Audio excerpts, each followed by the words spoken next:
오늘은 그리스도의 성육신 동정녀 탄생에 관해서 함께 이야기를 나누자 하겠습니다.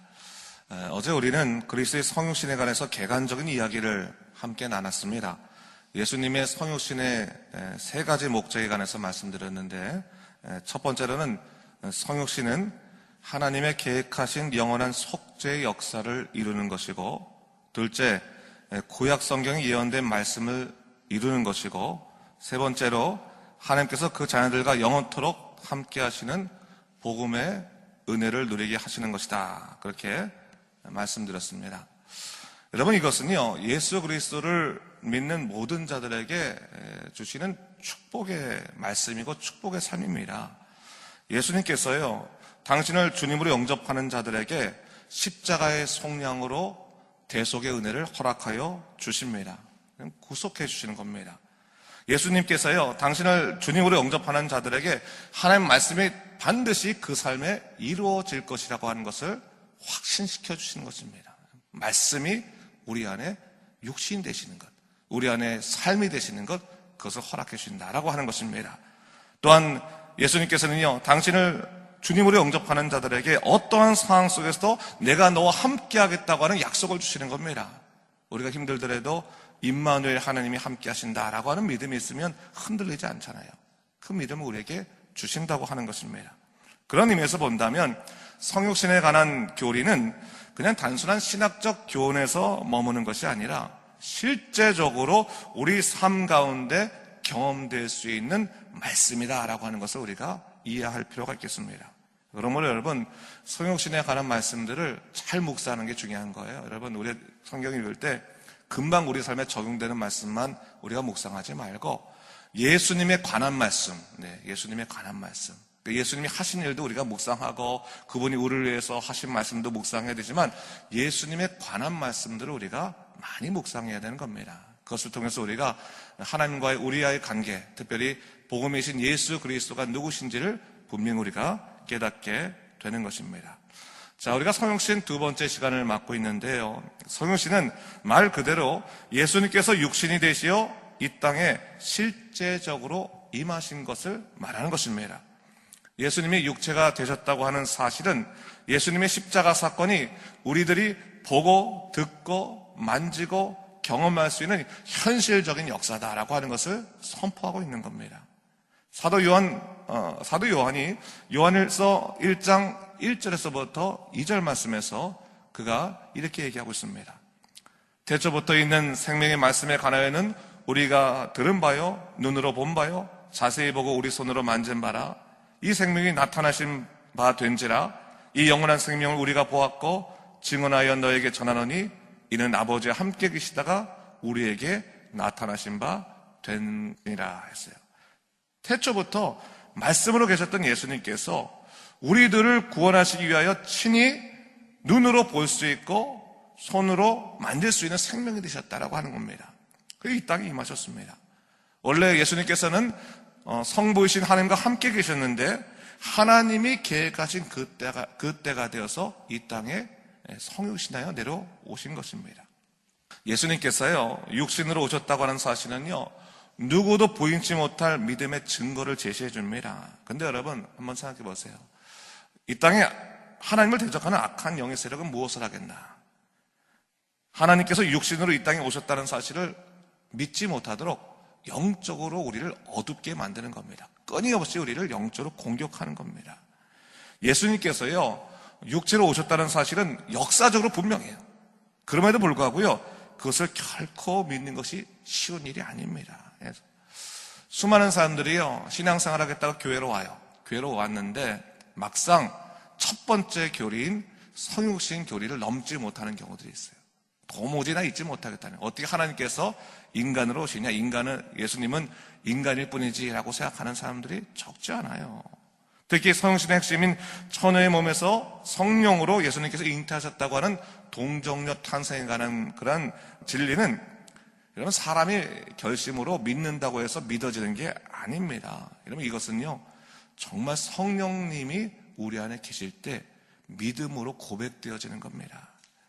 요한일서 4장 2절에서 3절 말씀에 성경은 이렇게 얘기하고 있습니다. 우리 함께 다 같이 읽도록 하겠습니다.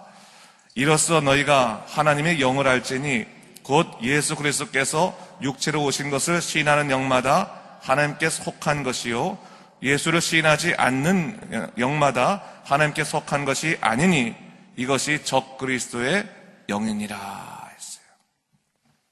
하나님의 영, 성령께서 그 안에 계신 자들, 성령이 주관하시는 자들만이 예수 그리스도의 성신과 동정녀 탄생을 마음으로 믿을 수 있습니다. 머리로 이해하는 것이 아니라 마음으로 믿어지는 겁니다. 내가 믿겠다라고 해서 믿는 게 아니라 성령께서 우리 마음속에서 믿어지도록 우리 마음을 뒤바꾸신다고 하는 겁니다. 여러분 한번 생각해 보세요. 여러분 동정녀 탄생처럼 그 이야기처럼 비슷하게 설화나 신화된 얘기들이 이 땅에 많이 있어요. 그렇죠? 예를 들어 그리스 신화도 있습니다. 여러분 우리에게는 제일 가까운 게 뭐가 있어요? 단군 신화. 그렇죠? 단군 설화가 있습니다. 여러분 그리스 신화, 로마 신화를 들을 때 야, 이것이 사실이다. 이것이 역사적인 사실이고 이것은 우리 삶 가운데 적용될 수 있는 진리의 말씀이다. 그렇게 여러분이 이해하십니까? 아무도 그렇게 생각하지 않아요. 그냥 그것은 꾸며낸 이야기다, 허구다, 그렇게 생각하지 않습니까? 근데 참 놀랍게도 예수 그리스도께서 사람의 몸으로 이 땅에 오셨다고 하는 사실은 우리가 마음으로 믿을 뿐만 아니라 입술로 시인합니다. 그렇죠? 우리 입술로 고백해요. 우리가 예배 때마다 오늘도 마찬가지지만 사도신경을 외우면서 시작해요. 나는 전능하신 아버지 하나님 천지의 창조주를 믿습니다. 나는 그의 유일하신 아들 우리 주 예수 그리스도를 믿습니다. 그는 성령으로 잉태되어 동정녀 마리아에게 나시고 고백을 해요. 성령님께서요 여러분의 심령 가운데 이 귀한 성육신의 고백을 하지 아니하게 하신다면요 여러분이 이 부분을 넘어갈 수 없어요. 매일 이 사도신경 할 때마다 마음이 불편한 겁니다. 말이 되냐? 마음이 불편할 거예요. 그래서 성령께서 여러분 마음을 붙잡아 주셔서 입술로 고백하게 하시는 거예요. 마음으로 믿게 하시는 거예요. 그렇다면 왜 성령님께서 이 성육신의 이 교리, 성육신의 중요한 진리를 믿게 하시는가?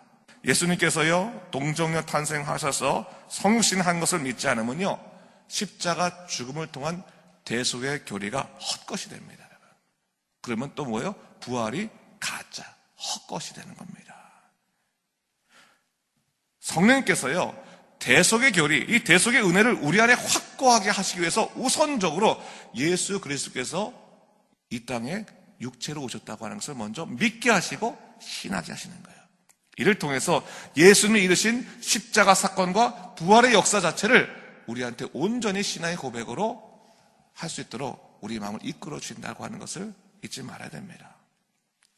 그런 의미에서 본다면 예수님께서 동정녀 탄생을 하셨다고 하는 것은 구속사적으로 어떤 의미가 있을까요? 오늘 보면 35절에 이렇게 말씀하고 있습니다. 천사가 대답하여 이르되 성령이 내게 임하시고 지극히 높으신 이의 능력이 너를 덮으시리니 이러므로 나실 바 거룩한 이는 하나님의 아들이라 일컬어지리라 하셨어요. 마리아는 성령으로 말미암아 예수님을 잉태하셨다라고 얘기하고 있어요. 요셉이라고 하는 정혼자가 있었지만 남자의 도움을 받지 않고 온전한 성령으로 예수님을 잉태하셨다라고 말하는 거예요. 여러분 예수님은요 완전한 하나님이십니다. 믿으십니까? 예수님은 완전한 인간이십니다. 믿으십니까? 그 말은 예수님은 신성을 지니신 분이시고 뭐예요? 인성을 지니신 분이에요. 완전한 신성과 완전한 인성을 지니신 분이에요. 그렇다면 완전한 신성을 지녔다는 것과 완전한 인성을 지녔다고 하는 것이 어떻게 다를까? 어떤 호칭, 칭호가 있을까? 여러분 예수님이요 예수님 부르는 칭호가 있어요. 무슨 칭호가 있습니까? 예수님 향하여 하나님의 아들이십니다 라고 고백해. 하나님의 아들이십니다. 또한 예수님 향해서 뭐라고 말합니까? 예수님이 참 자주 사용하시는 용어가 뭐가 있어요? 인자는 인자가 뭡니까? 사람의 아들. 인자는 그랬어요. 예수님께서는요 성령으로 잉태하셔서 하나님 아들 되셨습니다. 예수님께서는요 마리아의 몸에서 태어나셔서 인자가 되실 수 있었습니다. 그래서 신성을 가졌으므로 하나님의 능력으로 이 땅에 있는 수많은 사람들의 고통과 질병들을 치유하셨습니다. 하나님의 능력으로 치유하셨습니다. 신성을 사용하셨습니다. 동시에 인성을 가지셨기 때문에 우리와 똑같이 모든 고난과 고통들을 친히 그 인생, 그 몸으로 다 경험하셨습니다. 이것에 관해서 제가 내일 여러분들에게 좀 자세히 다룰 거예요. 인성과 신성이 어떤 의미가 있는지. 자, 그렇다면 오늘은 동정녀 탄생의 교리에 있어서 중요한 사실, 예수님께서 남자의 도움 없이 처녀의 몸에서 태어나셨다고 하는 것은 무슨 의미가 있는가? 가장 중요한 대속의 교리는 뭡니까? 아담의 죄를 받지 않고 태어나셨다고 하는 거예요. 원죄 없이 태어나셨다. 로마서 5장 12절 말씀에 이렇게 말씀하고 있습니다. 그러므로 한 사람으로 말미암아 죄가 세상에 들어오고 죄로 말미암아 사망이 들어왔나니 이와 같이 모든 사람이 죄를 지었으므로 사망이 모든 사람에게 이르렀느니라 했어요. 예수님께서요, 성령으로 잉태하심으로 말미암아 죄 없이 태어나셨어요. 죄 없이. 뿐만 아니라 예수님은 사시면서요, 원죄뿐만 아니라 우리가 소위 자범죄라고 말하잖아요. 살아가면서 짓는 죄도 짓지 않으셨어요. 철저히 하나님 뜻대로만 사셨습니다. 요한일서 3장 5절 말씀에 그가 우리 죄를 없애려고 나타나신 것은 너희가 안 하니 그에게는 뭐가 없다고요? 죄가 없느니라 했어요. 예수님은 죄가 없는 분이에요. 죄가 없는 분이에요. 그래서 이 죄 없는 예수 그리스도께서 우리를 위해서 친히 죽으심으로 완전한 구속의 역사를 이루신 거예요. 흠없는 어린 양이에요. 흠이 있는 어린 양은 온전한 제물이 되지 못해요. 근데 예수님은 완전히 흠없는 어린 양이시기 때문에, 속죄물이었기 때문에 완전한 제사가 되신 것입니다. 베드로전서 1장 18절 말씀에 이렇게 성경은 말합니다. 우리 다 같이 자막을 통해 읽어봅니다. 너희가 알거니와 너희 조상이 물려준 헛된 행실에서 대속함을 받은 것은 은이나 금같이 없어질 것으로 된 것이 아니요 오직 흠없고 점없는 어린 양 같은 그리스도의 보배로운 피로 된 것이라 했어요. 여러분, 은이나 금도 다 없어져요. 다 없어져요. 그런데 예수 그리스도의 보혈의 은혜는 결코 상실되지 않고 없어지지 않습니다. 이 말은 여러분이 예수 그리스도의 보혈의 능력으로 얻은 그 구원의 능력은 여러분의 행위와 상관없이 끝까지 보존됩니다. 믿으십니까? 그것이 바로 확신의 믿음이에요. 예수님께서 성령으로 잉태하신 것은 죄 없는 속죄양만이 대속의 제사에 사용될 수 있다는 구속의 원칙이 있었기 때문에 죄 없는 예수님께서 직접 속죄 제물이 되신 것입니다. 이러한 예수 그리스도의 구속의 역사에 대해서 고린도전서 15장 21절에서 22절 말씀에서는 이렇게 이야기하고 있습니다. 우리가 또 함께 읽도록 하겠습니다. 사망이 한 사람으로 말미암았으니 죽은 자의 부활도 한 사람으로 말미암는도다. 아담 안에서 모든 사람이 죽은 것 같이 그리스도 안에서 모든 사람이 삶을 얻으리라. 아담은 첫째 사람, 첫 번째 사람. 그리고 예수님은 사실은 마지막 아담이라고 성경 말해요. 첫 번째 사람이었던 이 아담은 모든 사람을 사망으로 이끄는 자가 되었어요. 그가 죄를 지음으로 원죄를 갖고 모든 사람을 사망으로 이끄는 사람이 되었습니다. 그러나 예수 그리스도께서는 그 사망으로 이끌어진 사람들을 그리스도 예수 안에서 다 생명으로 되돌려 놓으셨다라고 하는 거예요. 되돌려 놓으셨다. 그러므로 여러분, 우리가 사망의 길로 가지 아니하고 생명의 길로 갈 수 있는 유일한 방법은 예수 그리스도 안에 있는 것입니다. 믿으십니까? 그것을 계속 우리가 놓치지 말아야 되는 거예요. 신앙생활 할 때. 예수 그리스도 안에 있는 것이 우리가 사망으로 가지 않고 생명에 의해 사는 것이다 라고 하는 것이죠. 아담의 죄로 말미암아 모든 사람의 죽음에 이르게 되었지만 예수 그리스도께서 이 모든 것을 멈추시고 그리스도 안에서 믿는 자들에게 새로운 삶을 허락하여 주셨습니다. 바로 동정녀 탄생은 예수님에게서 흠없고 점없는 유월절 어린 양을 발견하게 되는 것이고, 결국 그것은 뭡니까? 우리를 사랑하시는 하나님의 섭리라고 볼 수 있는 것입니다. 그 모든 것이 여러분 다 하나님의 대속의 계획이었다는 계획이었다는 겁니다. 자, 예수님은요 속죄를 위한 어린 양이셨습니다. 동시에 당시에 제사를 드리려면 양만 흠이 없어야 되는 것이 아니라 누구도 사실은 흠이 없어야 돼요. 제사장도 흠이 없어야 되는데 당시 제사장은 흠이 있었기 때문에 자기를 위해서 속죄제를 드리면서 사실은 제사를 인도했던 사람 아닙니까? 근데 예수님은 그렇지 않아요. 완전한 대상이 또 되셨습니다. 우리 다 같이 히브리서 9장 11절 12절 말씀도 자막을 통해 읽도록 하겠습니다. 시작. 그리스도께서는 장래 좋은 일에 대제사장으로 오사 손으로 짓지 아니한 것 곧 이 창조에 속하지 아니한 더 크고 온전한 장막으로 말미암아 염소와 송아지의 피로 하지 아니하고 오직 자기의 피로 영원한 속죄를 이루사 단번에 성소에 들어가셨느니라 했어요. 두 가지를 말해요. 예수님은 영원한 대제사장이 됐어요.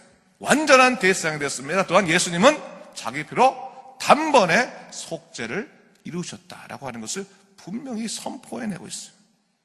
속장이신 예수 그리스도, 대상인 예수 그리스도 증거하고 있어요. 그렇다면 여러분, 오늘 말씀을 우리가 결론 맺으면서 이 모든 구속의 사역이 누구를 위한 것입니까? 나를 위한 거예요. 나를 위한 거예요. 한 번 더, 예수님의 구원은 나를 위한 것이다. 나를 위한 거야. 다른 사람을 위한 게, 이 모든 하나님의 놀라우신 구속의 은총과 계획들은 다 나를 구원하기 위한 하나님의 놀라운 역사였다고 하는 사실이에요. 그렇다면 그분이 그토록 하나님께서 오랫동안 계획하시고 모든 역사를 거쳐서 구원하고자 했던 내가 그러면 어떻게 살아야 될 것인가? 우리 다 같이 히브리서 4장 16절 말씀을 함께 고백하도록 하겠습니다. 시작. 그러므로 우리는 긍휼하심을 받고 때를 따라 돕는 은혜를 얻게 하여 은혜의 보좌 앞에 담대히 나아갈 것이니라. 아멘. 구속함을 받은, 예수님의 피로 구속함을 받은 사람들은 담대함이 있어요. 담대함을 갖고 그냥 세상에만 나가는 것이 아니라 담대함을 갖고 우선적으로 어디에 갈 수 있어요? 하나님의 은혜 보좌 앞에 갈 수 있는 거예요. 죄가 있는 사람들은 어떡합니까? 하나님 앞에 나갈 수 없어요. 죽음을 당할 수밖에 없으니까. 그러나 예수님이 우리 죄를 담당하였으면 우리가 은혜의 보좌 앞에 담대히 나갈 수 있어요. 날마다 예수 이름으로 하나님께 기도할 수 있어요. 그런 축복을 받은 거예요, 여러분. 여러분, 기도하는 게 축복입니다, 여러분. 그걸 알아야 돼요. 예수 이름으로 기도할 수 있는 것, 예수 이름으로 나의 모든 고통과 소망들을 하나님께 아뢰 수 있는 것, 그건 큰 축복입니다. 이건 속죄 받은 자들만 할 수 있는 하나님의 은혜의 선물입니다. 그래서 여러분, 마음껏 기도하시고 마음껏 하나님께 찬양하시고 또 그분에게 여러분의 소망을 들으실 수 있어요. 뿐만 아니라 예수의 힘에 입어서 세상에 나가서 승리할 수 있습니다. 죄와 싸워서 이길 수 있습니다. 복음의 사람으로 굳건히 살아갈 수 있는 겁니다. 왜? 예수님이 내 죄를 담당하셨는데요. 여러분, 우리 세상에 살아갈 때도요, 누구하고 막 싸움 붙을 때, 야, 너나 잘해. 야, 너는 뭐 똑똑해? 너는 뭐 아무 죄 없어? 이렇게 말할 때 괜히 예수 믿는 사람들이 주눅 들 때 있어요. 여러분, 우리는 주눅 들 필요 없어요. 예수님이 우리 죄를 담당하셨기 때문에 우리는 그 예수님의 힘을 입고 보혈을 입고 담대히 예수님 뜻대로 살아가는 겁니다. 우리 안에 있는 자범죄는 예수 이름으로 또 회개하고 또 날마다 새롭게 되어서 믿음으로 살아가는 것입니다. 그렇게 살아갔을 때 우리는 하나님의 사람으로 온전히 설 수 있을 것입니다. 이 믿음으로 살아가는 여러분 되시길 주님의 이름으로 축원합니다. 기도하겠습니다. 주 하나님 아버지 참으로 감사합니다. 오늘 이 아침에 동정녀 탄생에 관해서 함께 보면서 이 성육신의 얼마나 그 크신 사랑의 은혜가 무엇인지를 다시 한번 생각하게 하시니 감사합니다.